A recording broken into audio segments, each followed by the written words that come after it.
আচ্ছা, P10 ড্রোনটি কিভাবে চালাবেন আমি দেখিয়ে দিচ্ছি। এটা ফার্স্ট টাইম কিন্তু এই যে এখানে পাওয়ার বাটন, এই যে এটা চাপ দিয়ে ধরবেন, আপনার ড্রোনটা অন হয়ে যাবে।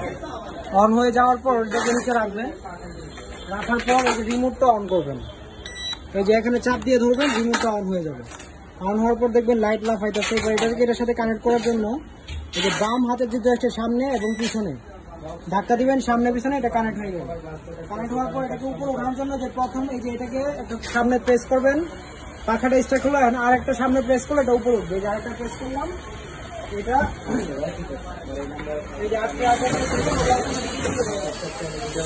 উপরে ওঠার পরে শুধু এই যে ডান হাত দিয়ে কন্ট্রোল করা যায়। এটা দিয়ে ডানে বামে সামনে পিছনে এটা দিয়ে হলো কন্ট্রোল, ডান হাত দিয়ে, ঠিক আছে? ডানে বামে সামনে এবং পিছনে। আর বাম হাত দিয়ে হলো রানিং অবস্থায় উপরে এবং নিচে ধরে